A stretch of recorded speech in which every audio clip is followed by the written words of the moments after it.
so many businesses I've spoken to, they say, I want to educate and I want to convert the masses. And you just say, well, do you know the best way to convert the masses? It's one step at a time, and it's a waterfall, it's a trickle down. And it trickles down from the people that are already aligned with what you believe. And so that's where a brand can become really valuable in helping with resonance, relevance, and being able to attract that tribe that will go out and be a brand ambassador for your brand, and then it will trickle down. This is the Ideas Lab podcast, where you can learn from great creative and entrepreneurial minds how to turn your ideas into original businesses, books, and brands. Because in a crowded world, it pays to stand out. This is your host, John Williams, best-selling author and founder of the Ideas Lab London. Lots of people have the mistaken belief that branding is simply about the name of your company and your logo.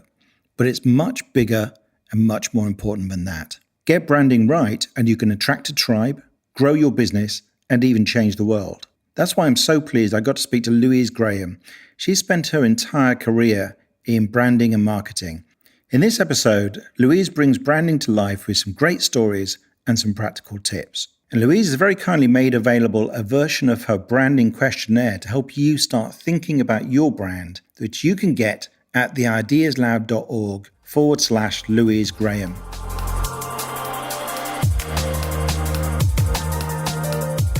Welcome, Louise. Thanks for joining us. Thanks, John. Now, you've been in branding and marketing for pretty much your whole career. And I want to explore what this really means, because there's a lot of people talking about branding these days. It seems to be a hot topic. However, I think the general public don't have much of a concept of what it is. And so I work with lots of people at the beginning of their entrepreneurial journey. I think they have some mistaken beliefs about brand. They think a brand is what your company is called and what your logo looks like. But that's not really a brand, or that's certainly not the whole brand. How would you define it? How would you think of it? I would say that branding really is about developing a character and a set of characteristics and attraction points, basically, for the type of audience that you want to market to. So your brand is a set of values, a set of characteristics, a set of behaviors. And then, there's the appearance of your brand, the colors, the shapes, the font sizes, all those kind of things. But it all has to start with, okay, why does a brand exist in the first place? And it's an opportunity really to build a character. Right. So to build a character, so a bit like your brand for your company or your campaign or whatever it is, or, your organization is a bit like a person. So they have characteristics. How do you go about starting to think about that? Because I think a lot of people get out there and they start doing work, and maybe I work with a lot of people who are like consultants and freelancers and stuff, and then they want to create a brand around them, or they begin to realize the value of doing that, because then they can differentiate themselves. But how do you start that process if you've just been doing the work already and it's just you? Yeah. I think it's quite difficult, actually. When I do this process with my clients, I take them through an initial brand questionnaire in which I ask lots of kind of probing questions, which is, why does your brand exist in the first place? Why are you in business? What motivates you to be in this business? What impact and change do you want to make with this business? What inspired you? Where did the idea come from? Who do you think is going to be the target audience for this business? So basically, it all starts with making a set of assumptions. So this brand questionnaire of yours sounds really cool, and you've offered to give a version of it to listeners to the podcast for free. So you can find that at theideaslab.org/Louise Graham. And I really like, it's got some great questions in. Give us an example of one of them. Yeah, so one of the questions is, if you were describing your business and your brand to a 5-year-old, how would you write it, basically? Which is really key, because it means that you have to really simplify it. There is no ands and buts and imagine this, and there's no jargon or anything like that. It just does what it says on the tin.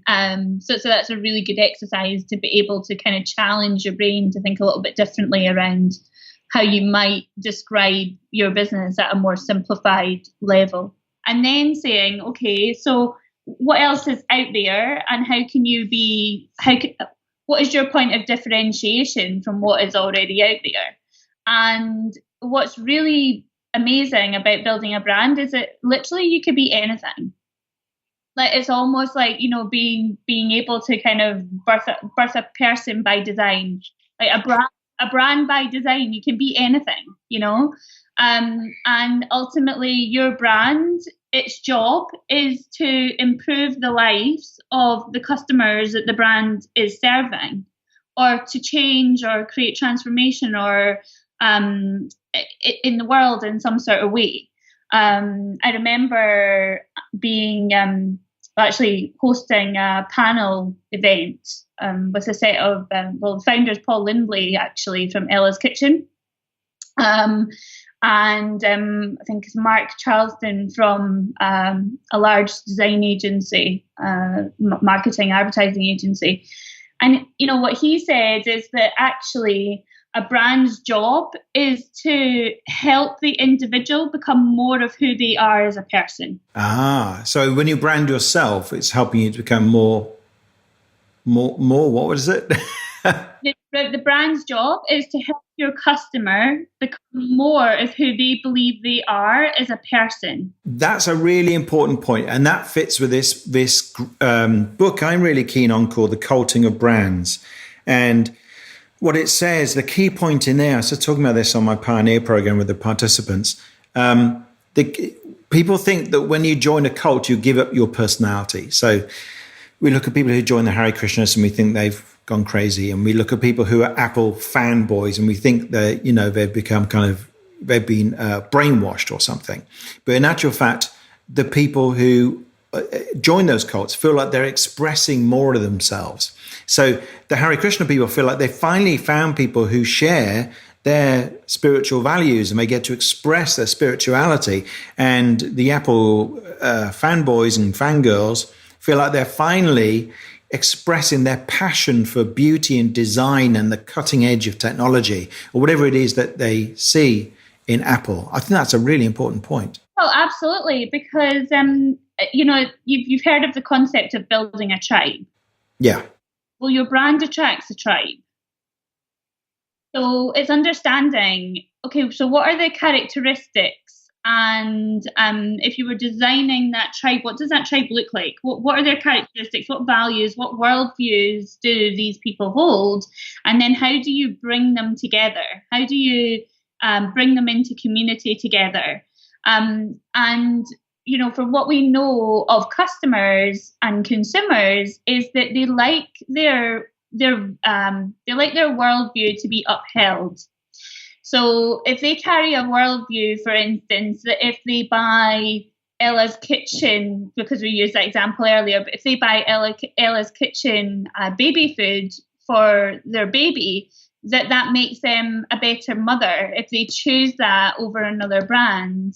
So therefore, Ella's Kitchen's job is to basically make that mum feel like they're a better mother through purchasing that brand. So it's about reinforcing their worldviews and making them feel like as if they were right to choose those worldviews and that they're right to live in this way and that living in this way is the right decision and all of those kind of things. And so people will always look to reinforce what they believe. And it's the job of the brand to do that. And people running campaigns forget this because they think their job is to convert people. It's actually really hard to do that. The better thing to do is you build a tribe of people who are already on your wavelength. And in fact, this is the same for books. So I'm always telling people on my bestseller mentorship program that you're not trying to convert anybody. No one's going to, there's very few people read a book because it completely disagrees with them. They want to be challenged. Mostly they want something that's going to affirm and extend and draw out what they already believe. And then what you're going to do if you do that well is you'll create a tribe around you who will then start to suck in other people, and they will start to convert their friends and family, and people will start to come around. This is how we see political movements take shape, and that's why you'll see whole political campaigns on TV run for the people who are already going to vote for that party, but it gives them ammunition that they can share with other people and go, oh, wow, is that really what the Tories have been doing? Oh, my God, maybe I shouldn't vote for them, that kind of thing. I mean, that's huge. I mean, so many businesses I've spoken to, they say, oh, I want to educate and I want to convert the masses. And you just say, well, do you know the best way to convert the masses is it's one step at a time, and it's a waterfall, it's a trickle down, and it trickles down from the people that are already aligned with what you believe.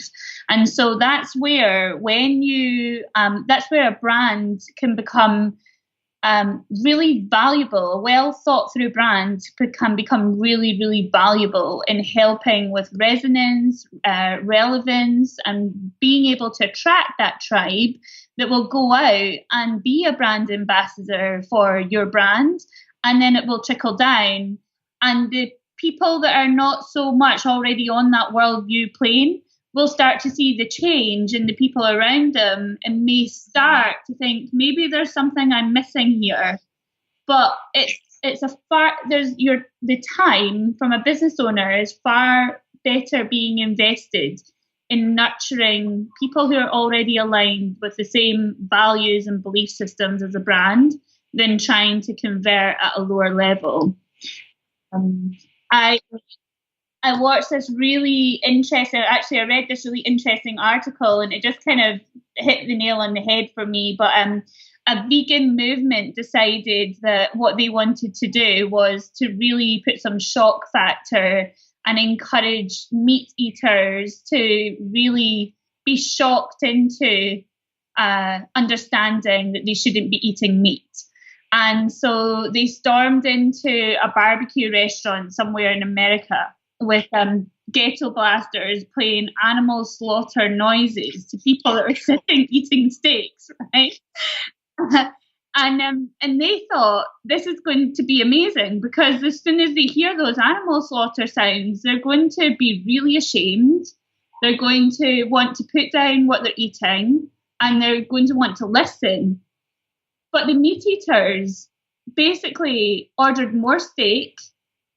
They all got together and joined and sang a song about how much they love meat together. Because they didn't want, they're not in the market to have their views changed. They enjoy eating meat, and so the vegan movement just completely drowned out by these meat eaters. And and they thought, we go in with animal slaughter noises, that will really shock them into submission, and it didn't. It had the complete opposite effect. People don't like to be shamed for what they believe, and that's the key thing. They don't education doesn't so much come necessarily directly from the brand. It comes from that trickle down effect, which we've just said. It comes from that change one person at a time kind of idea. And I think that works, because possibly more effective is that veganism is being talked about more and more. It's starting to spread into the mainstream. We met in Bali originally, and there's some great vegan restaurants in Bali. And I went to a restaurant there, and I'm quite a meat eater, and it was just so damn tasty. I thought, wow, this is fantastic. It became a regular place for me. That's much more likely to at least start to lessen my dependency on meat than somebody coming and doing something like that, attack with sound. But interesting, there's that research, isn't there? That if you take somebody who's got a strong belief, which could be completely unfounded, like they believe in some crazy conspiracy, like the flat earthers or something, and you show them evidence to the contrary, there's actually research that shows that hardens their beliefs.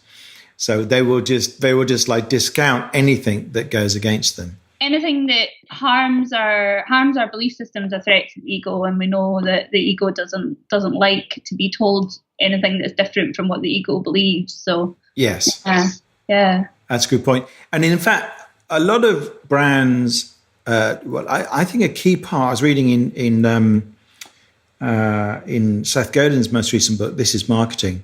He says that all purchases, at least he said almost all purchases, are made in order to either sustain or increase someone's status. And I think that idea of being aspirational is central to a brand, isn't it? But what's your take on that, and how do you create an aspirational brand? Oh yeah, so I mean that's really exciting. I mean, I get really excited about building brands because then you can do really amazing aspirational things. You know, if you think about you as a person and all the things that you want to achieve as a person, but all the challenges that you have, you can build a brand that is anything that you want that brand to be. So aspirational is about how that brand behaves and what that brand is doing outside of doing the direct marketing, for instance. So, if you are some sort of social movement and you're building a brand around that, then how much time are you giving outside of what you're doing with marketing to actually being a campaigner for the cause that you use for why the brand exists in the first place? That's what's aspirational. You know, you've got brands like Patagonia, for instance, that they're doing really aspirational brand-led marketing and campaigns. That, you know, for them, their mission for improving the planet has always been a higher priority than selling clothes. It just so happens that they're on a mission to save the planet and they sell jackets. And I think it's that and thing that's really quite interesting, actually, because I think that, I speak to so many different impact entrepreneurs, and they say, you know, I'm selling handmade dolls, and every handmade doll goes towards a child, like one handmade doll goes to another child in need in a third world country or something like that. And they put the product first in the pitch, rather than saying, like, we're a brand that supports children in developing countries, and the way in which we do that is we make handmade dolls.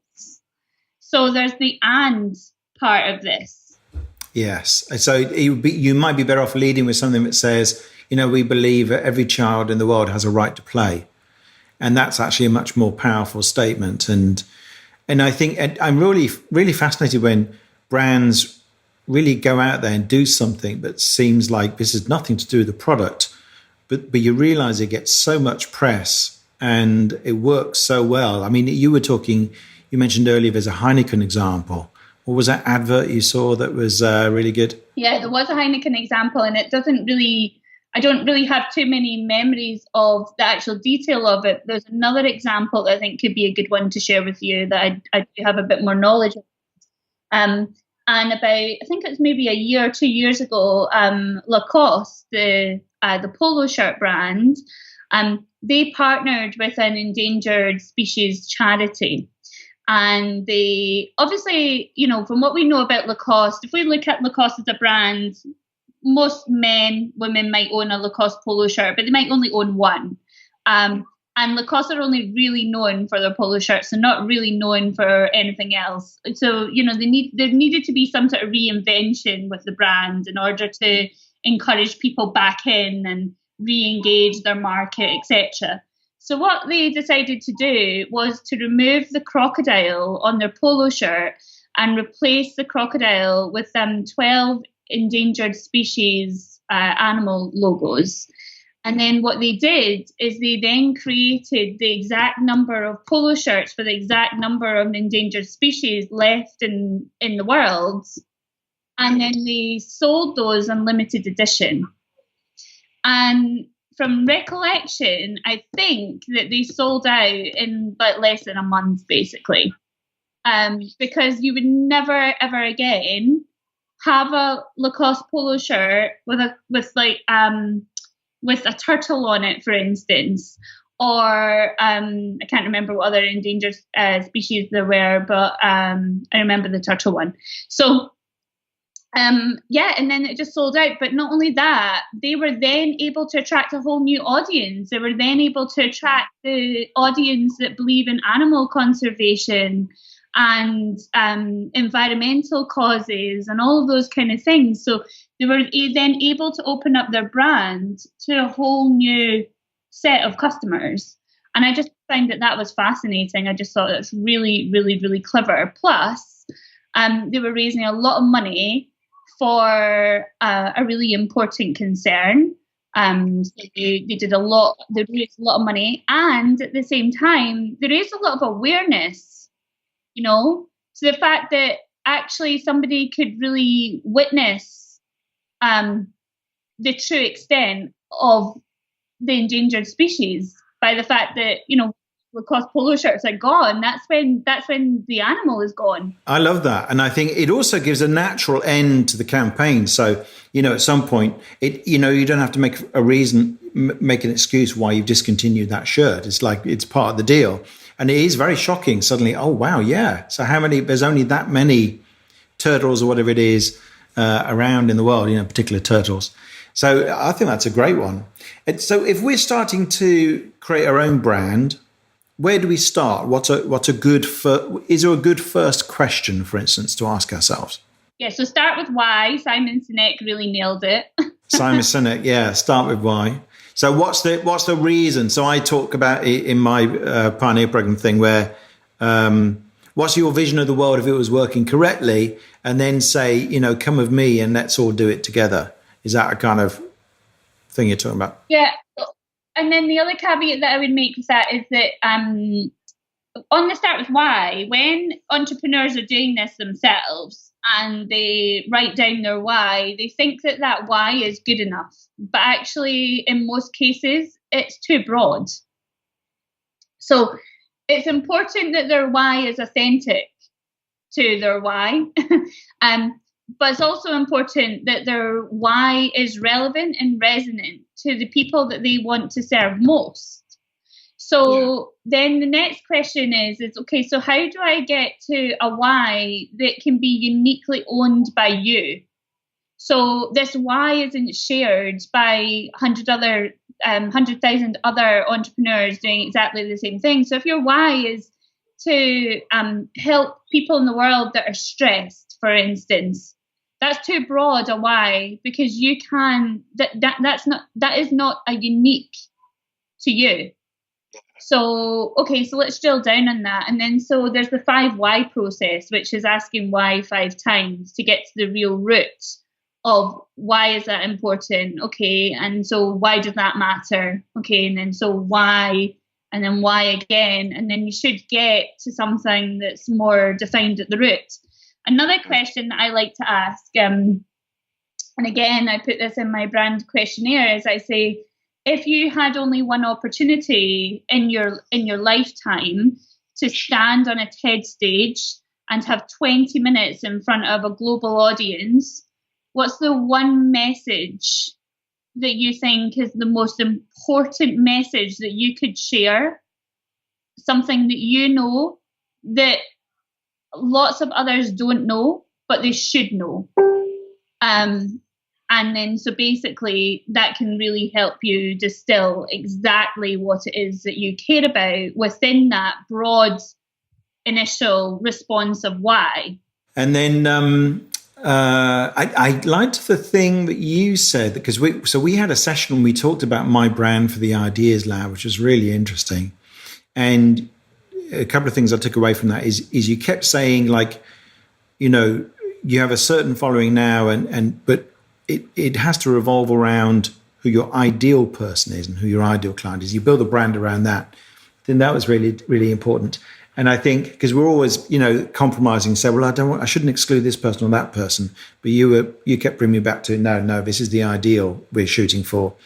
And then the other thing also is the example you gave of the Mankind Project. So we looked at a couple of brands that you thought, here's some things to look at. And one was Citizen M, the hotel, which I thought was really funky and was, a good model for my brand in terms of their brand values. Might not be for other people because it all depends what your brand values are. Mine are sort of about creativity and innovation and being human, and kind of there's an informality to the Ideas Lab, and a very directness about it.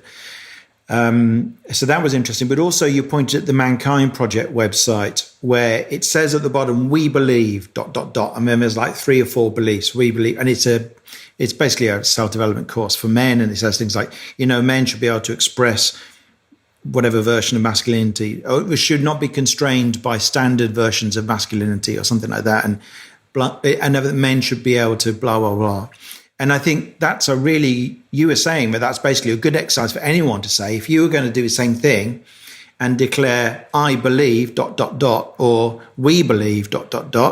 that's a really good thing. I'm sure, for the brands we really know, like Patagonia, we could probably say, we could guess what those are if they're not written on the website, because Patagonia believes in saving the natural environment. And when President Trump gave a massive tax cut to corporations, they took all of that tax cut and they gave it to, I think it was the national parks in America or something like that, but some cause like that, which was also a bit of a political statement as well. But they're willing to do that because their target market is not going to be outraged by it. That will offend some people, but not the people who are going to buy from them anyway. Well, that's true. It comes back to what we were talking about with the vegan movement, for instance. Like, it's when you're building a brand, it's important to know who you're for and who you're not for. All right. So Patagonia know that they're not for Trump supporters, for instance. So they make really strong beliefs. That they make really strong statements. They had a whole anti-Trump campaign. It's the first brand I've ever seen that's done anything like that, but they can, because their audience, they know, is primarily is anti-Trump, and that's what they want to see. They want to see that from that brand. So it's knowing who you're for and who you're not for, and that comes back to when you're building there's so many different layers of complexity to the brand. And so we'll come back to the belief statements because they're really important as well. But yeah, knowing who you're for and who you're not for, and being really clear. For instance, a really great example that I saw recently of Burning Man. So Burning Man was founded on a set of really strong values and principles of who could come to Burning Man and the type of character that they wanted to be at Burning Man, and how they wanted people to experience themselves and the experience in itself as well.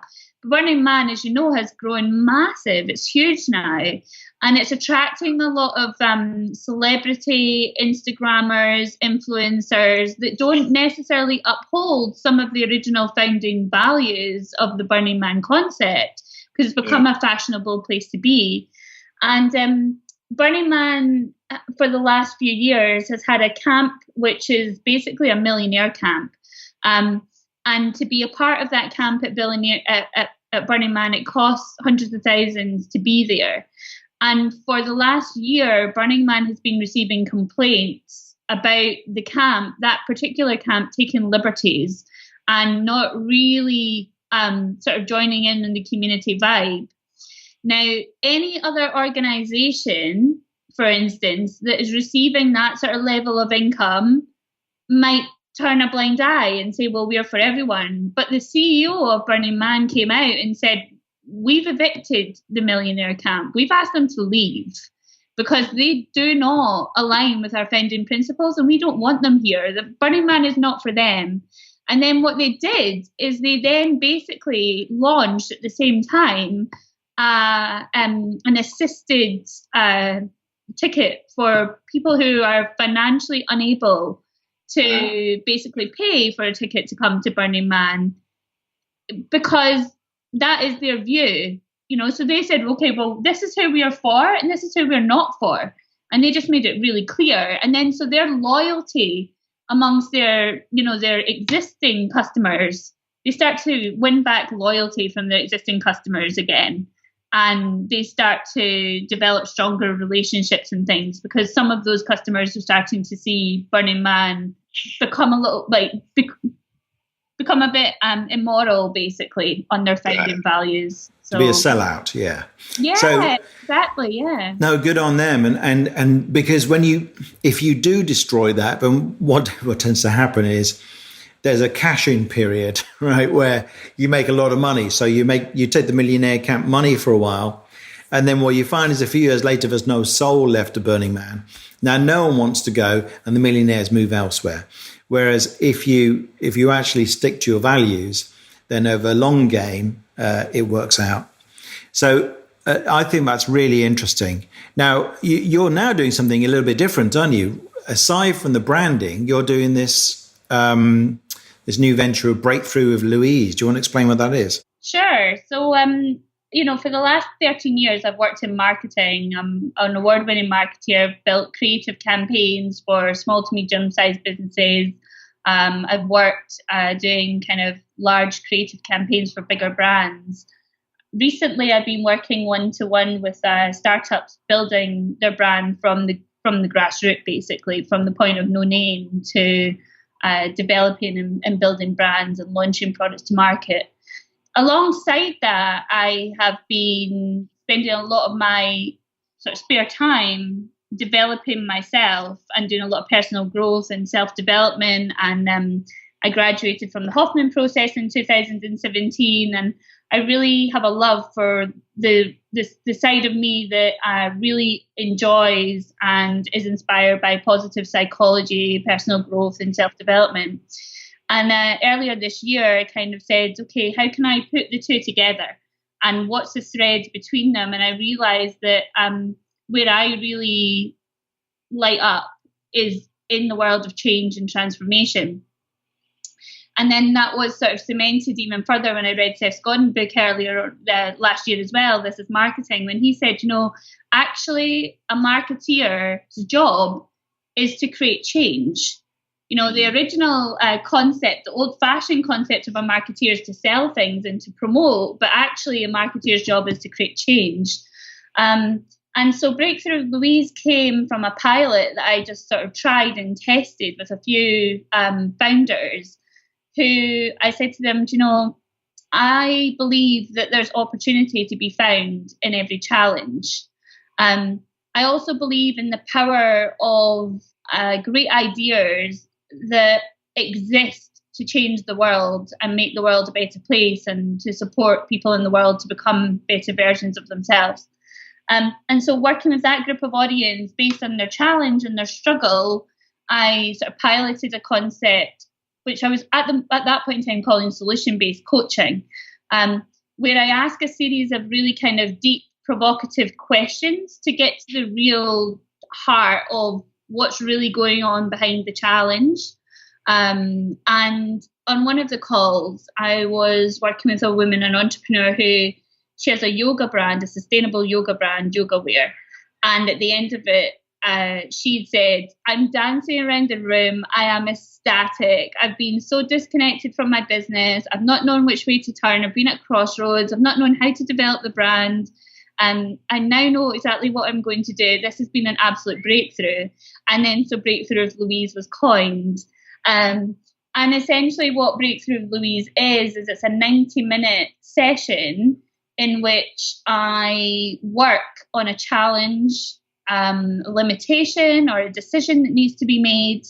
And I work sort of asking deeper questions, listening to the response, asking another question. And then once we've kind of got closer to understanding more about what's really in the heart of that entrepreneur, then maybe bringing in some examples or some strategies and some solutions and things like that. So kind of main challenges that I experience with entrepreneurs and the breakthrough are, sort of how do I position my business? How do I know what my why is? Like, how do I communicate it? How do I build a community? Why is what I'm doing not working? What's this thing about building a tribe and how do I do it? But also, I worked with an entrepreneur in LA recently who has a number of investors, and she was feeling there was some childhood fears coming up for her around asking for investment with her business. And so I work around mindset as well. And it always seems that the original challenge, that there's another challenge beneath that, and then there's another challenge beneath that. And it's actually about getting to the root challenge that then helps us get to the solution versus finding the solution for the original challenge. So it's really enjoyable, and I'm doing that right now. So, yeah. So where can we find out more about everything you do, including the Breakthrough with Louise? Yeah, sure. So on my website, www.louisegraham.me. And you're also on Facebook, aren't you? So if they search for Breakthrough with Louise, you've got a Facebook page. That's right, yeah. And people who actually take a Breakthrough with Louise session and pay for that, then you also offer them a place in your Facebook group. Is that right? Yeah, in a private Facebook community, yeah. It's kind of your Breakthrough with Louise mastermind group. Now, what's really cool is that you very kindly offered to give a listener to this podcast a free Breakthrough with Louise session, which is 90 minutes. This is powerful stuff because I've experienced it myself. And normally, big companies pay you rather a lot of money for your time. So this is a fantastic offer.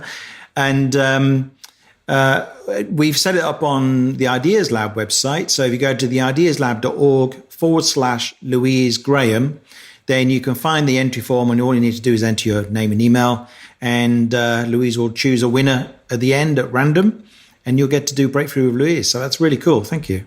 Perfect. Yeah, great. You're welcome. All right. Cheers, Louise. Thanks for listening to this episode of the Ideas Lab podcast. Please do subscribe, and if you've enjoyed this episode, it would be great if you could leave us a review. You can get links and details of everything mentioned in the podcast in the show notes, along with photos and video clips from many of our episodes. Just go to theideaslab.org/podcast.